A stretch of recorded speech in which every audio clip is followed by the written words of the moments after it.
Planting seeds for the future. First tonight on Our News Live at 7, we'll tell you how the Food and Agriculture Organization plans to help the Bahamas tackle food security.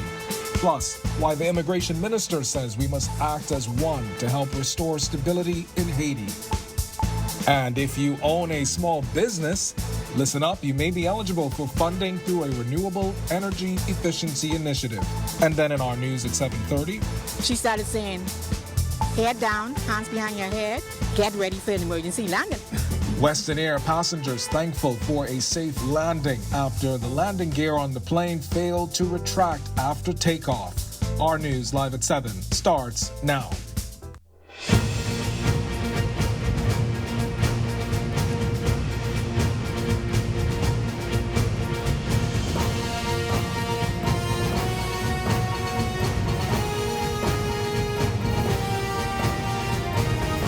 Day 2 of the 44th meeting of CARICOM heads of government now in the history books, with leaders tackling the looming crisis in Haiti, climate change, and food security. Regional leaders now headed to a state reception at Government House. We are coming to you live from Bahamas Resort on Cable Beach, where those meetings are underway. Welcome to Our News Live at 7. Thanks for joining us tonight. I'm Kendino Nodes. As regional leaders search for solutions, particularly on the issue of Haiti, Immigration Minister Keith Bell says he's optimistic regional heads will come out of these sessions with a solution to the ongoing political and humanitarian crises in Haiti.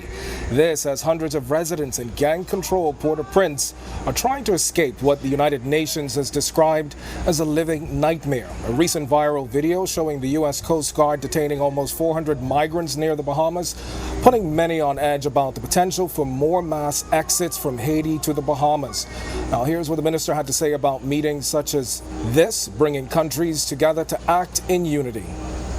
It really goes back down to what the Treaty of Chaguaramas is really all about. Bringing one union, one Caribbean nation union, one Caribbean region together to ensure that all of these small island states and those around us which need help, that we can act with one voice. And so I'm very, very happy. I'm very pleased. Most importantly, that we have a compassionate Prime Minister who I believe knows and has the passion for all of our peoples in the region to ensure that we come out of these meetings with a solution by Friday. So I'm very optimistic about that.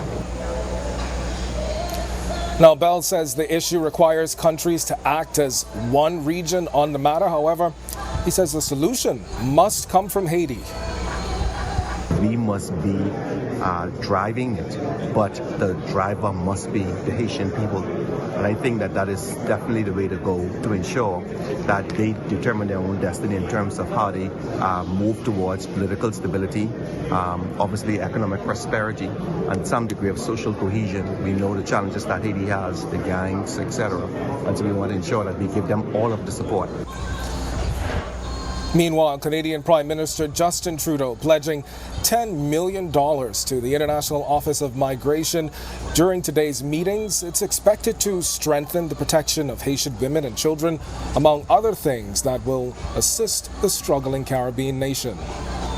We've provided direct support to bolster the Haitian National Police so that Haiti has the tools and support to solve this situation, including by deploying surveillance aircraft and vital strategic security equipment and vehicles, and additional delivery of MRAP vehicles in the coming days. And today, I am announcing that Canada will also deploy Royal Canadian Navy vessels to conduct surveillance, gather intelligence, and maintain a maritime presence off the Haitian coast in the coming weeks. And tackling food stability, sustainability, and security has also been the focus of these talks these past 2 days. This morning, the Minister of Agriculture and Assistant Director General of the Food and Agriculture Organization holding a press briefing post those discussions. Our Megan Shepard, who was there for that, she joins us live from inside the Bahamas Convention Center with more on this. Megan? Thanks, Candino. Well, you're right. Food security and sustainability was the order of the day here at CARICOM. This as the Minister of Agriculture, Clay Sweeting, welcoming not just a member of the FAO to the Bahamas for the first time, but a high-ranking member of the FAO to the Bahamas. Now, what would be interesting and good news to veteran farmers and newcomers to the industry is that both of these men say, quite frankly, they both are tired of the talks, the plans, and the promises. They say what they discuss at CARICOM during this meeting, not only will they be effective plans, but those plans will yield fruition and positive results. Take a look at what they had to say following their closed meeting earlier today. The region looking to fight food insecurity, one farm at a time. This from the Acting Director General of the Food and Agriculture Organization, FAO, Mario Lebutkin. He says he believes that one of the challenges is countries are only finding partial solutions to the food challenges facing the region. I think that each one of us, each one of the countries, because we support the countries, are finding partial solution. The point is how we can combine. And I think that is part of the discussion that are happening exactly in this moment between the President and the Prime Minister. Minister of Agriculture and Marine Resources Clay Sweeting, adding they've also discussed how the FAO can assist in developing the national food and agriculture policy. We've already started to develop some aspects of that and how we can further develop in regards to legislation, regulations, foreign policy, as well as domestic investment in agri-food systems. The minister says the goal is to reduce the country's dependence on food imports. Modernizing the agri-food systems, involving Bahamians, and ensuring that we help to reduce our imports by hopefully 25% by 2025 with our commitment to CARICOM. Now, the minister noting that the plan is to reduce the country's bill when it comes to food imports. He says one of the key factors will be modernization of the industry. He says hopefully that will attract younger persons to come on board and join the farming and agriculture industry. Reporting live from Bahamas, I'm Megan Shepard. Back to you in studio. Back to you at Bahamas, Candino. All right, thanks a lot. I'm Megan Shepard reporting for us from the convention floor at the Bahamas Convention Center. Meanwhile, CARICOM Chairman and Prime Minister Philip Davis calling for unity during the opening ceremonies, outlining numerous other discussion points amongst regional leaders, including investment and cooperation in education and infrastructure. Davis also noting how over the past 50 years, not much has changed in the region. Rising oil prices, skyrocketing inflation, fractured civil society, and seemingly intractable wars appear not to have gone away. Most of these events are not of our making, but they impact the lives of people in the region in a very significant way. But one thing is certain, whether the issues are old or new, in order to make lasting progress, we must address and promote our narrow national self-interest firmly within the framework of the interests of us all. Outgoing CARICOM Chair, President of Suriname, Chandrika Prasad Santokhi, extending well wishes to the new chairman and offering his continued support. This is particularly significant with respect to accelerating the progress towards the CARICOM single market and economy. We are carrying on with our work to facilitate business between our countries. In that regard, the CARICOM Interactive Marketplace Suspension Procedure SIMSIPRO portal was launched last year. SIMSIPRO provides a platform where entrepreneurs from CARICOM can offer their products from raw materials to finished products. We've got much more to get to, including the latest on that Western Air flight that had to make an emergency landing at Grand Bahama. But before we get to that, we check in now with meteorologist Greg Thompson, who's back in the studio with your first look at temperatures. Greg? Yeah, thanks, Kindian, and a happy Thursday evening, everybody. A warm evening outside our studios right now. Temperatures are in the mid to upper 70s, 77 with a few clouds.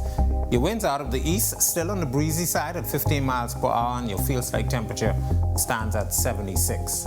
Current temperatures around the islands tonight, it's 76 in Freeport, Grand Bahama, as well as in Marshall, Abaco, 77 in Alistown, Bimini. We pick up 79 in Great Harbor Key, another 77 over in Governor's Harbor. Here in the capital, also in Nicholstown, 78 into the central Bahamas. 78s, most locations, Georgetown, Kemps Bay, Arthurstown, Cat Island, Deadman's Key. Copentown, San Salvador, you guys are 76 and into the southeast Bahamas. 79 in Duncantown, Ragged Island. We pick up a pair of 78s in Colonel Hill, Cricket Island. Delectable Bay, 76 in Abrahams Bay. Matthewtown, Inagua, 79. And our neighbors to the southeast, Turks and Caicos Islands, you round out our temperature profile at 75. Taking a look at the satellite picture, we have some patchy clouds moving in from off of the Atlantic still with that high pressure system out there. Still keeping us a little bit on the breezy side, 15 to 20 knots across the northwest and central Bahamas, more closer to 20 to 25 knots across the southeast Bahamas, with temperatures pretty warm for the day. We are watching a frontal boundary that's now going to be taking shape across the southeastern United States, approaching the Louisiana. We expect that front to get here late Friday into Saturday morning with a couple isolated showers expected. That's your first check on weather. Stick with us. A look at your extended forecast is still to come. Still to come on our news, a prison sentence upheld for a man convicted of stealing hot dog buns, and how small businesses can get a financial injection through a renewable energy efficiency initiative. Plus, the U.S. Special Envoy on Climate explains how important it is for CARICOM to speak up on climate change. That's coming up when our news continues.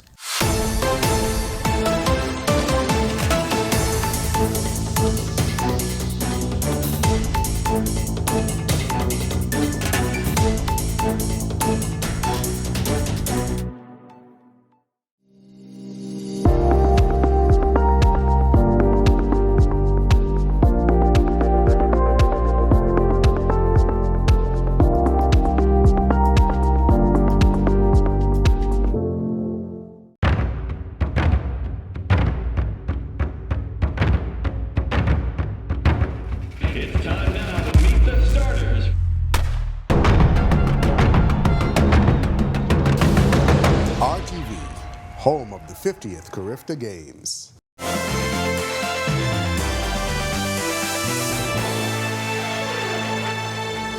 Welcome back to our news, broadcasting live from the Bahama Resort on Cable Beach for the 44th meetings of CARICOM heads of government. And while regional leaders were locked in discussions today, an early morning Western Air flight from New Providence to Grand Bahama taking a dramatic turn.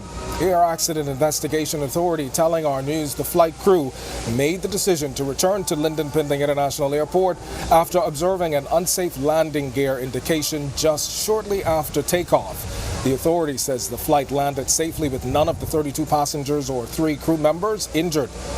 One of those passengers was East Grand Bahama MP Kwesi Thompson. For the most part, the folks were pretty calm throughout the ordeal, but I think only up until the end when the stewardess started to call out emergency that people were very, very concerned. When we took off about 5 minutes into the flight, I heard like a scrunching sound, and I'm thinking, I've never heard this before on a Western Air flight. So about another 3 minutes, I heard it again, so I said, okay, something is wrong. Then the pilot came on and said, listen, the wheel gears are not coming up. We're going to circle back. We're going to head back to Nassau. All right. Now, Western Air releasing a statement on this afternoon. We'll have more from that coming up in our news at 7:30 with Natalia Hall. But now this, the country's top court has affirmed the conviction and 2.5-year sentence of a man who stole a $6 pack of hot dog buns from the church. Elkino Wallace pleaded guilty to shop breaking and sacrilege, the latter charge amounting to desecration of a religious site or symbol. This was all in relation to the break-in and theft at East Street Gospel Chapel last September. Around 1:30 a.m. on the day in question, police officers say they responded to an alarm activation at the church. On arrival, they say they noticed a broken southern window. During a check of the building, the officers say they found Wallace crouched near a window. When questioned by the officers, police say Wallace said he used a garbage bin to break the window. Magistrate Samuel McKinney taking Wallace's history of breaking into buildings and trespassing into consideration when he imposed the sentence. The Court of Appeal found found no merit in this argument and upheld the conviction. And thousands of dollars in funding through the Small Business Development Center Access Accelerator's Renewable Energy Efficiency Initiative is now up for grabs for small businesses looking to fund related projects. Here's Interim Deputy Executive Director Felice Bethel explaining how the new program will help businesses cut costs. The Renewable Energy Initiative is really to bring focus to the fact that energy is one of the top 3 operating costs for small businesses. So we want to highlight renewable energy solutions like LED lighting, building insulation, solar panels, electric vehicles, charging stations, those things that can help small businesses save money. The initiative was launched in collaboration with the Bahamas Chamber of Commerce, Bahamas Power and Light, and the Grand Bahama Power Company. Bethel also sharing the benefits of energy-efficient businesses. It's plain and simple. When you're in business, the idea should be how do you become more profitable? You can do that in 2 ways. Increase your sales, lower your costs. This initiative is about lowering your costs so you're more profitable and more sustainable. That's it. When our news comes back from the break, we turn our spotlight to stories making headlines across the world as Jamaica's Integrity Commission focuses on the nation's prime minister. We'll tell you why straight ahead. Plus, how the U.S. is supporting CARICOM's fight against climate change. And on this day in 1899, Eddie Depute was born. You've got the details when our news continues.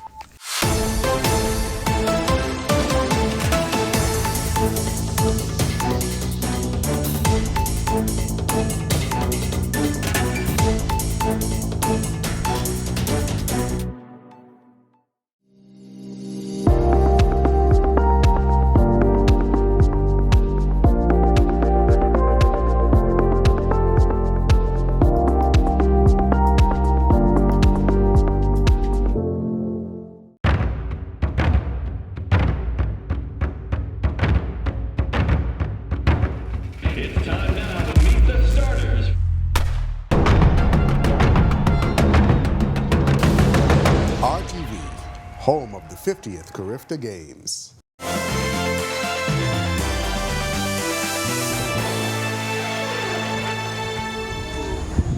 This is our news. Welcome back. We turn our attention now to stories making headlines across the world.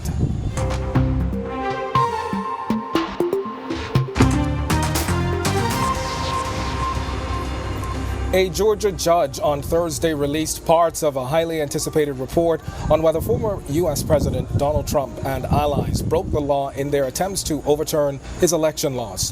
The report summarizes a 2-year grand jury probe into their 2020 conduct in Georgia. It states that the grand jury believes some witnesses who weren't named committed perjury in their evidence to the panel. Trump did not testify, and to date, no formal charges have been brought against him or any of his associates. Scotland's independence movement is said to now need a new leader and a new plan, with the resignation of First Minister Nicola Sturgeon on Wednesday. It puts the decades-long campaign by Scottish nationalists to secede from the United Kingdom in jeopardy. The Times of London said Thursday that Sturgeon's departure was a huge boost to unionism and a generational setback to the independence cause. She announced her resignation on Wednesday after 8 years in office, saying she knew it was time to leave. Hospitals in Bolivia's eastern Santa Cruz region struggling to keep up with an outbreak of dengue that has killed at least 26 people. It marks the largest outbreak of the mosquito-borne disease since the COVID-19 pandemic. Authorities say most of the almost 7,000 cases detected since January have been in the country's most populous region, where 2 of the most lethal variants of the illness have been detected. And finally, Jamaican Prime Minister Andrew Holness is under scrutiny after an anti-corruption agency issued a lengthy report that suggests a potential conflict of interest involving him and contracts awarded to a construction company, some of which were not reported. The island's Integrity Commission noted in its report issued Wednesday that it referred the case to Jamaica's Director of Corruption Prosecution, who will review the findings. Holness releasing a statement noting the matter occurred nearly 2 decades ago and that at no time did he ever exercise influence on any process for the award of contracts. All right, well, if you want to avoid the worst consequences of climate change, one of the things being discussed at the CARICOM meeting, the time to act is now. during a candid interview with United States Special Presidential Envoy for Climate, Secretary John Kerry, sharing the role the Bahamas and CARICOM nations play in preventing climate change. Here's tonight's Sustainability First report with Christina Dragovich. Bahamas First, putting sustainability first for our people and our environment. What's first for you and the planet comes first for us. We're not looking for talk. We want action. United States Special Presidential Envoy for Climate, Secretary John Kerry, says now is the time for action if countries want to meet the goal of limiting global warming to 1.5 degrees. Speaking to local media Thursday, he explained 76% of the world's carbon emissions come from 20 of the world's largest countries. However, not all of those countries are staying true to their commitments made in the Paris Agreement and at COP26 and 27. We've got to get your voices. This is where CARICOM can play a particularly important role, because you are so impacted and because you are not the ones creating the problem. You speak with real moral authority here about what has to happen. Every 1/10 of a degree makes a difference, Kerry says. But if we want to reach the goal of being pollution neutral by 2050, we have to put in the work. No. I'm not satisfied, and scientists are not satisfied, and loads of leaders that I know are not satisfied. So we need to pick up the pace.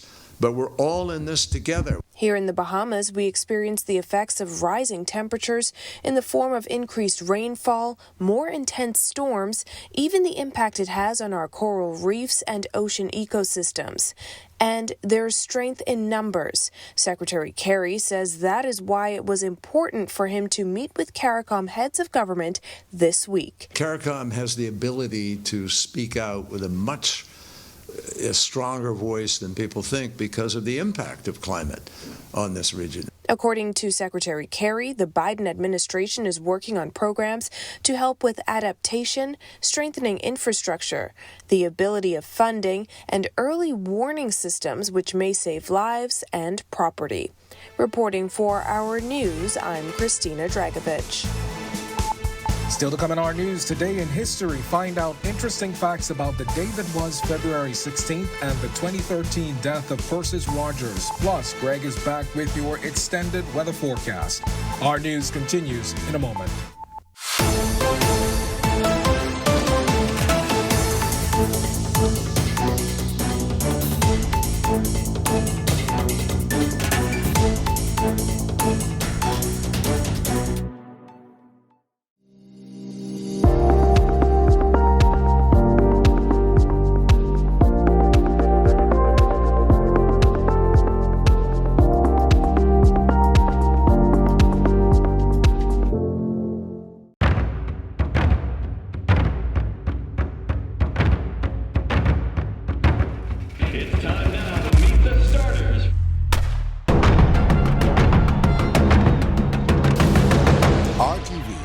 Home of the 50th CARICOM Games.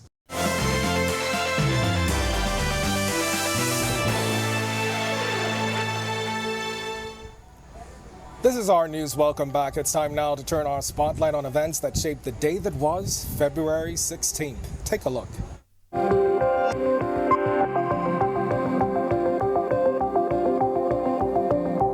On this day in Bahamian history in 1899, Etienne Dupuche was born. He is best known for being editor of the Nassau Tribune, later the Tribune, from 1919 to 1972. As a politician, he served in the House of Assembly, the Senate, and on the Legislative Council. While serving in the House, he tabled a 1956 resolution that sought to end racial discrimination in the colony. Although the resolution failed to pass, major hotels in Nassau began to announce that persons, regardless of color, could have access to their establishments. He died in 1991 at the age of 92. Then in 1968, Member of Parliament for the Shirley constituency, Uriah McPhee, died in Boston, Massachusetts. His sudden death led the House of Assembly to be dissolved on March 1st that year. A snap election was held a month later on April 10th. The entrepreneur owned McPhee's Food Fair on Strawn's Alley off Kemp Road. And finally, on this day in 2013, Persis Hildred Rogers died in Nassau. She was a nurse and advocate for the elderly in the Bahamas. The Persis Rogers Home for the Aged on Hawthorne Road was named in her honor, and she lived at the facility until her death. At the time of her passing, the PLP issued a statement saluting Rogers for her long and dedicated service to the people of the Bahamas.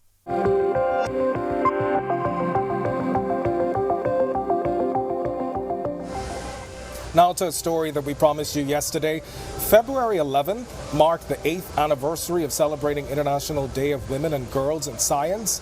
And over in Grand Bahamas, 16 women were recognized for their excellence and being an inspiration.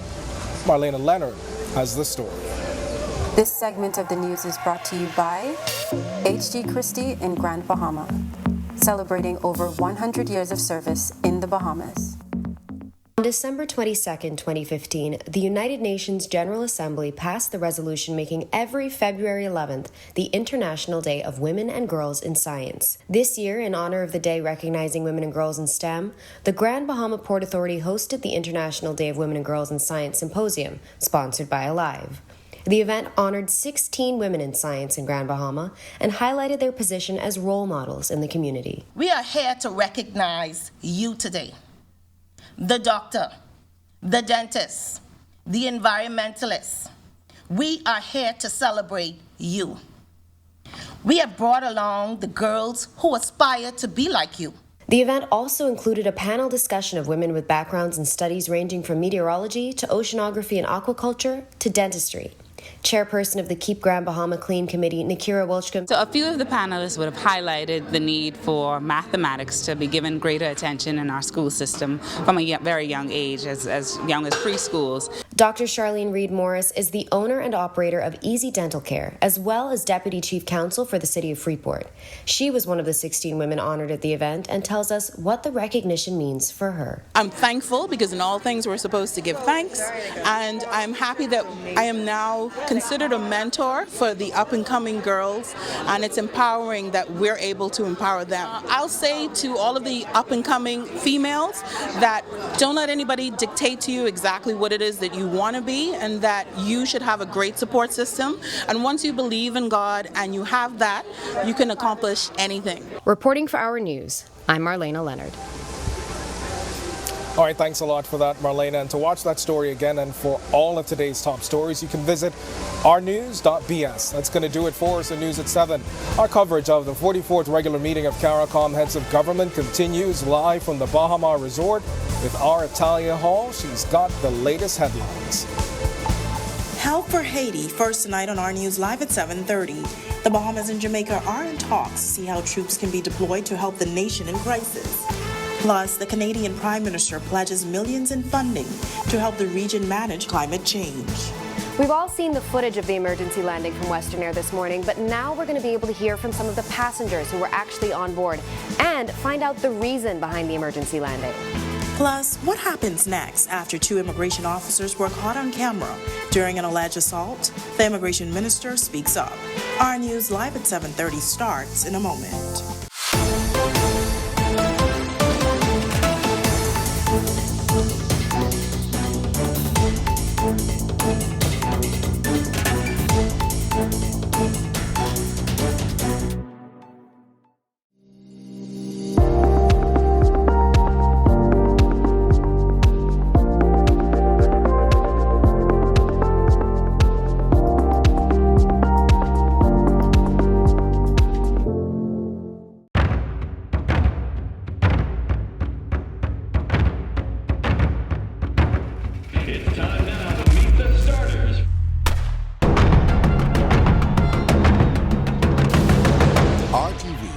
Home of the 50th CARICOM Games.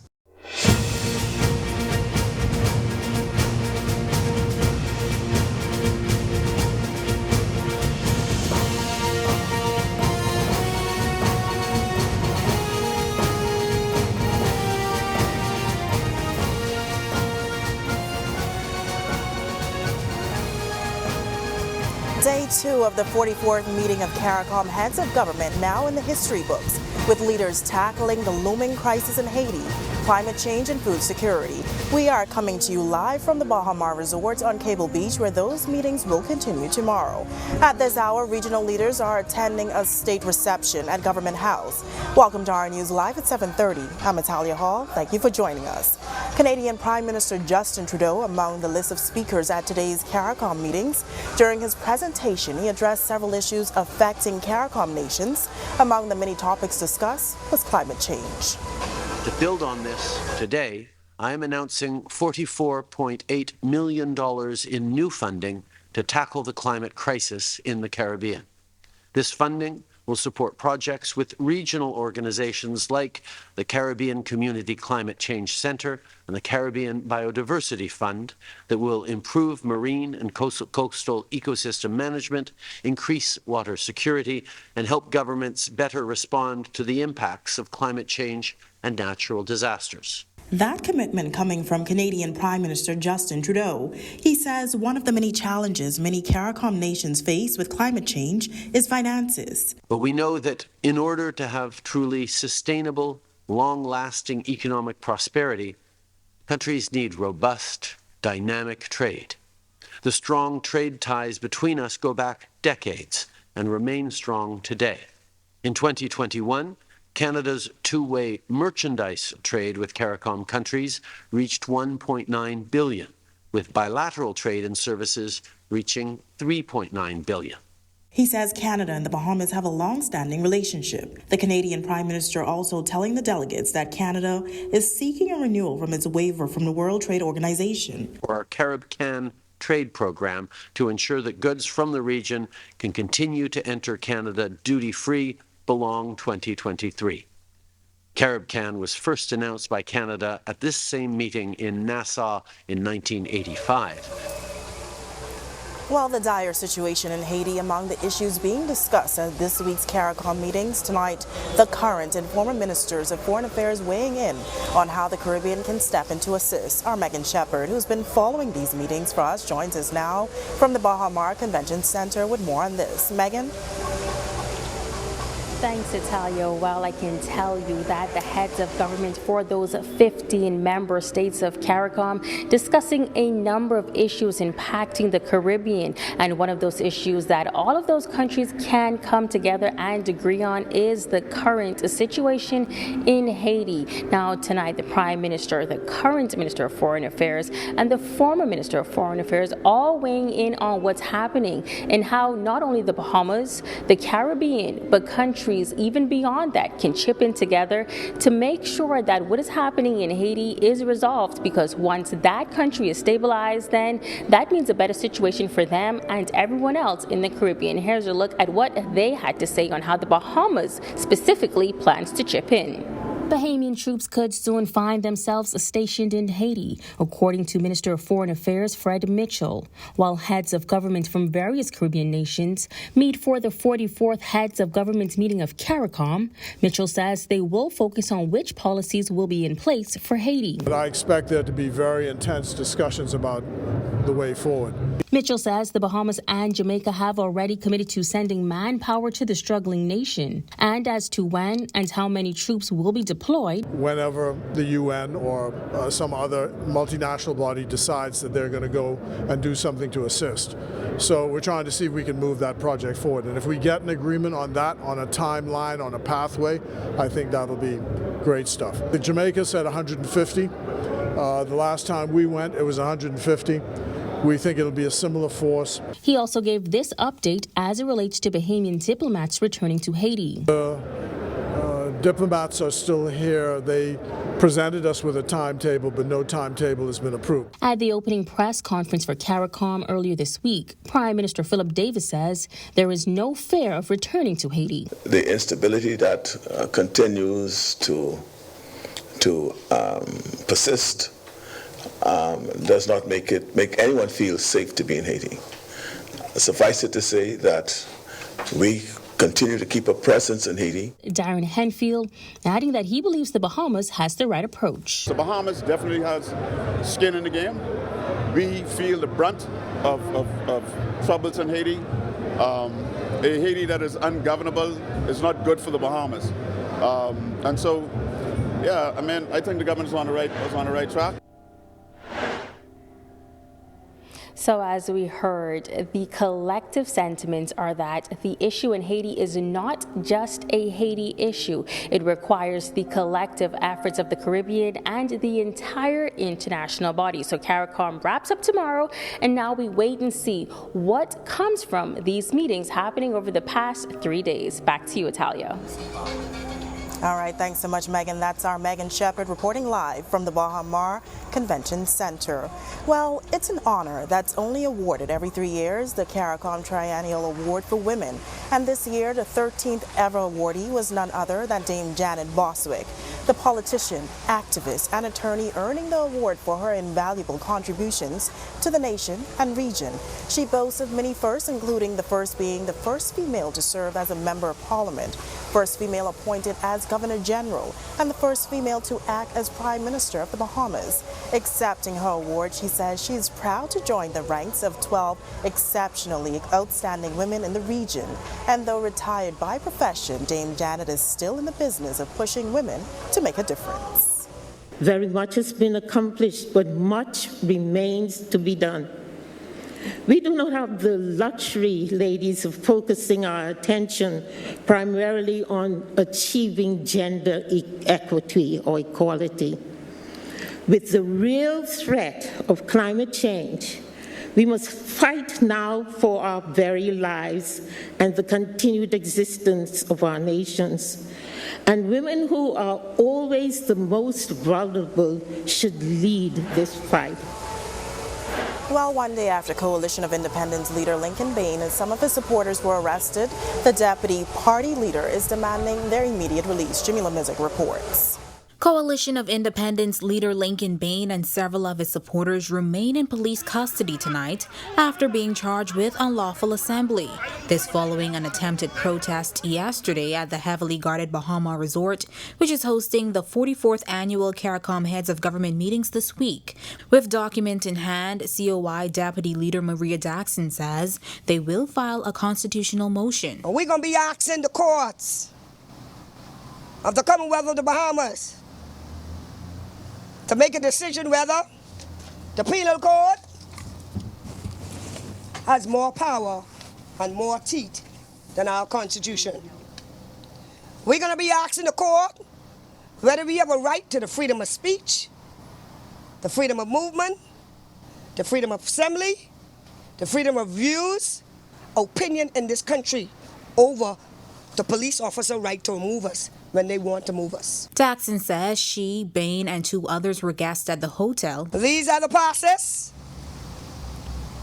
where we have the right to be on that property. I was there, standing there on the side of Lincoln. He did nothing wrong. It was peaceful. We had no placard in our hands, and we were on the sidewalk. Daxon adding that the Bahamian Constitution gives them a right to have a peaceful assembly, and she is calling for the resignation of the officers who allegedly assaulted their supporters. As for those who may criticize their approach to having their voices heard, we write them letters, they disrespect us. We call for a meeting, they disrespect us. Huh? What else? We email, they disrespect us. Huh? We are sending things, let's have a conversation. They disrespect us. So what do we do? But their fight does not end there. She says the next step is taking their concerns to the United Nations. Reporting for Our News, I'm Jamila Mizik. Well, we saw partly sunny and breezy conditions in the capital today, and we're still enjoying beautiful skies at the Bahama Resort this evening. Meteorologist Greg Thompson is back in the Weather Center with our first look at weather. Good evening, Greg. Thanks, Dahlia, and welcome everybody for a quick check on weather conditions outside our studios right now. Temperatures are in the mid to upper 70s, 77 degrees with a few clouds. Your winds are out of the east at 15 miles per hour, and that's making it feel like 76, which is rather comfortable on the outdoors.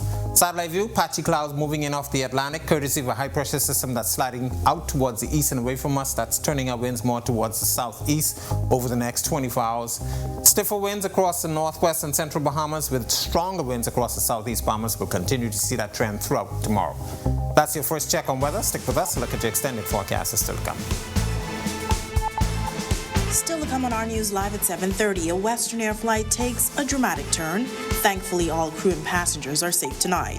Plus, 3 people arraigned in connection to that $1 million drug bust at Cat Key. And later, the immigration minister speaks up on what's next for the immigration officers seen in the now viral video of a barbershop bust-up. That's all coming up on the other side of the break.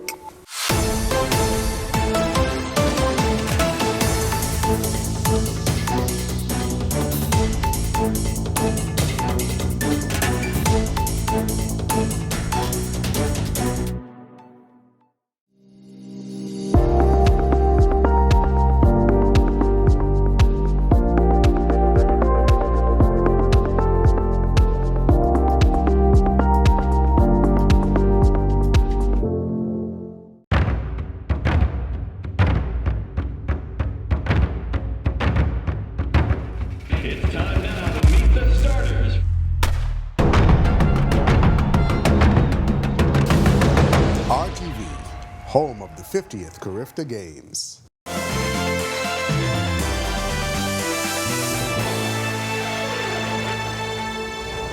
Welcome back to our news, broadcasting live from the Bahamas Resort on Cable Beach for the 44th meetings of CARICOM heads of government. And while regional leaders were locked in discussions today, an early morning Western Air flight from New Providence to Grand Bahama taking a dramatic turn. Our news spoke to some of those passengers who reported hearing noises before being told they'd be making an emergency landing. Marlena Leonard picks up the story from here.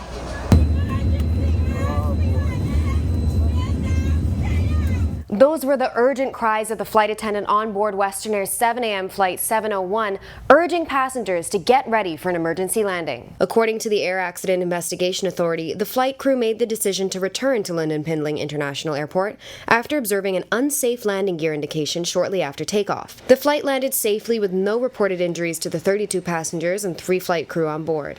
Veteran Junkanooer V. Charmaine Roll was on her way to Grand Bahama this morning for this evening's Junior Junkanoo parades. When we took off about 5 minutes into the flight, I heard like a scrunching sound, and I'm thinking, I've never heard this before on a Western Air flight. So about another 3 minutes, I heard it again, so I said, okay, something is wrong. Then the pilot came on and said, listen, the wheel gears are not coming up. We're going to circle back, we're going to head back to Nassau. Member of Parliament for East Grand Bahama, Kwesi Thompson, was also on that 7 a.m. flight and tells us most passengers were calm for the majority of the ordeal. I think only up until the end when the stewardess started to call out emergency that people were very, very concerned. Roll was also alarmed by the orders to brace, but tells us the landing itself was smooth. I put my head down and I just said, praise the Lord, in your mercy. You know, just keep us this morning. And then after 2 minutes, we was on the ground. I was looking around like, okay, what happened? I trying to figure out what's going on. And so the plane landed smoothly. I was waiting to hear boom, boom, boom, something. But the plane landed smoothly. This video surfaced on social media showing passengers moments after they got off the flight at Lynden Pindling International Airport. Many hugging each other, but all grateful to the crew and God. Commend the stewardess for her part as well, and the pilots. The majority of those passengers still made their way to Freeport on another Western Air flight 2 hours later. The Aircraft Accident Investigation Authority says an investigation is ongoing. Reporting for Our News, I'm Marlena Leonard.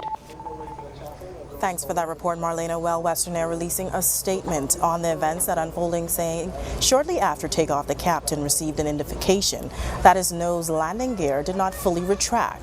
The statement added that after the appropriate checks, the pilots moved to perform some low approaches designed to allow the tower and the team members on the ground to visually inspect and confirm the position of their landing gears.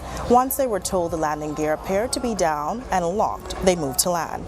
The statement also explains the actions of the flight attendant on board, saying they were a measure of precaution and followed procedure. Western Air also promised a review of the matter. Well, 2 men and a woman who were arrested after $1 million in cocaine was seized in Cat Key made their first appearance today in court. On Thursday, Cat Key residents Rudolph Higgs, Rochelle Higgs, and Jasnell Etienne faced charges of conspiracy to possess cocaine with intent to supply and possession of cocaine with intent to supply at their arraignment before Magistrate Samuel McKinney. Police said they seized 249 pounds of cocaine when they searched a vessel at the Cat Key Marina on February 12th. The accused pleaded not guilty and were each granted $60,000 bail. Their trial is set for April 24th and 25th. Well, a recent viral video with two men purporting to be immigration officers slapping two Haitian barbers is the subject of a police investigation. That's according to Immigration Minister Keith Bell. In that viral video, the two barbers were slapped and escorted out of the barbershop by the men believed to be officers. The men telling Our News earlier this week they feel frightened and are hoping for justice. Bell telling reporters the matter is being looked into. The matter is under active investigation, and hopefully by next week or so, once we hear from the police, obviously as well as there's some administrative matters that we're looking at, I'll be able to give you a better indication as to how it will be dealt with.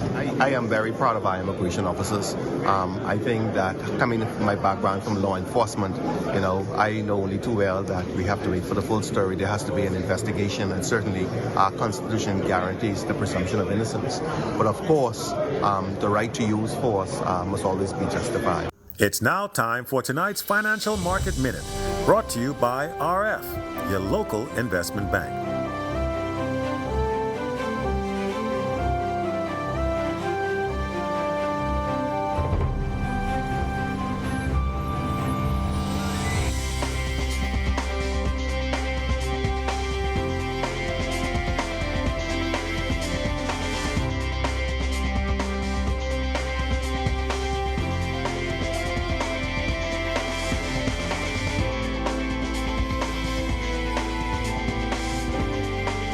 This has been your Financial Market Minute. To explore the best performing mutual funds in the Bahamas, visit our website at www.rfgroup.com. Plus, coming up in sports for you tonight, the championships are underway, and the GSSSA will tell you how Game 1s went in all 4 series. All the details coming up. Meanwhile, we'll also tell you about the UB Mingos as they get set to host their softball tryouts. Maybe that could be you taking the field for the Bahamas University. That's all coming up in sports. Plus, Greg is back in the Weather Center with your extended weather forecast. Stay with us.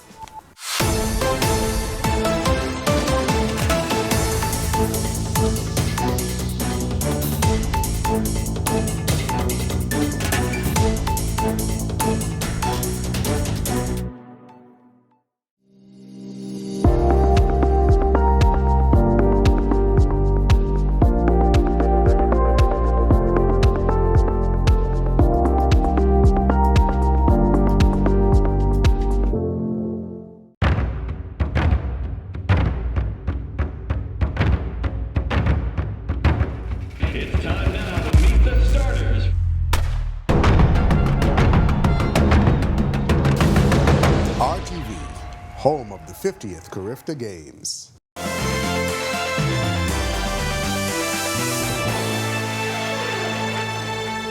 This is Our News. Welcome back. The government school basketball championships off and running. Meanwhile, the University of the Bahamas hosts softball tryouts. Here's Marcellus Hall with a check on sports.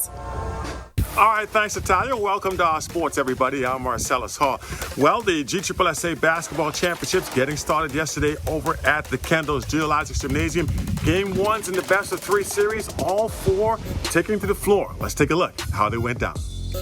GSSSA basketball championships getting started yesterday over at the Canada-CARICOM Gymnasium. Junior girls first on the floor. It'll be C.H. Reese up against H.O. Nash. C.H. Reese getting the win here, 31-23. They take a 1-0 lead in the series. On the junior boys side of things, C.W. Davis, they now lead 1-0 against S.C. McPherson. They get the win 40-35. On the senior girls side, C.I. Walker, they held on against C.I. Gibson 47-46 in a close ball game.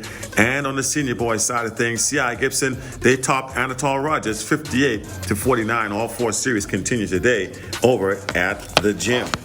Taking a quick look now at what's going on as far as the UB is concerned. University of the Bahamas softball program holding tryouts this weekend. They're looking for the next UB Mingo star. Softball team is fresh off a tour in South Florida. They're hoping to build on that experience. The team gained during that 4-game tour. The tryouts set for 10 o'clock Saturday morning at the Blue Hills Sporting Complex. Head coach Shane Albury says even though he's not looking for any specific spot, he does have one thing in mind. We always look for athletes, persons we can plug into various positions.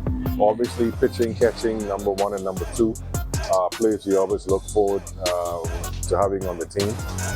But for the most part, athletes, persons we can put on the infield, on the outfield, person with speed and knowledge of the game. Meanwhile, Buddy Hield, Indiana Pacers, they were on the court again last night. Indiana at home hosting the Chicago Bulls. Buddy, after a slow night his last time out, came back firing. 6 3-pointers in the second half. He finished with 27 points overall. Most importantly, Pacers do indeed get a win. Like we said, Buddy with 27 points, 4 rebounds, 1 assist. Pacers scoring the win against Chicago. Final score 117-113. And that's it. You look at sports here on this Thursday. I'm Marcellus Hall. Back to you, Italia. Can we expect more cooler evenings this week? Your extended weather forecast is up next when our news returns.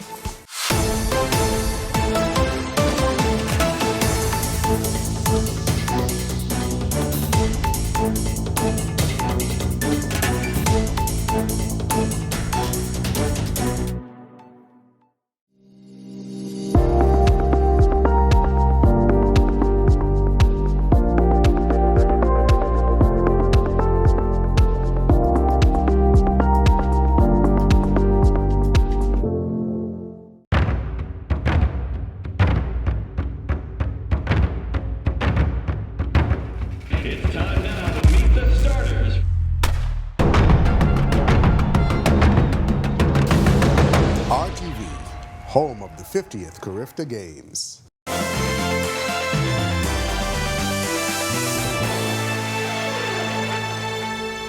Welcome back to our news, broadcasting live for the Bahamas Resort for day 2 of CARICOM.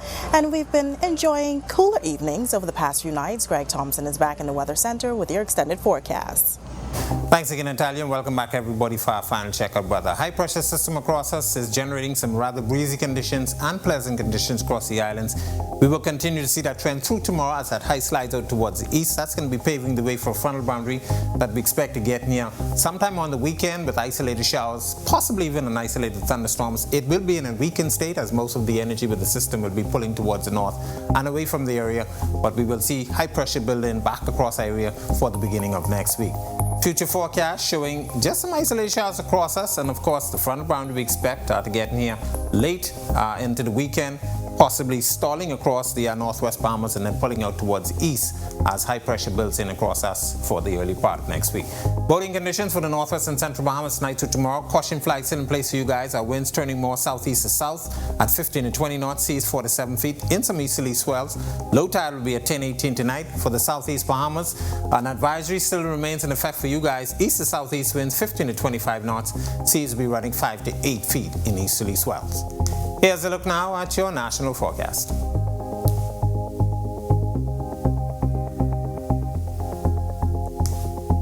In your extended forecast, quiet weather for us through tomorrow. Then by Saturday, we expect some clouds and isolated thunderstorms as that frontal boundary moves into the area.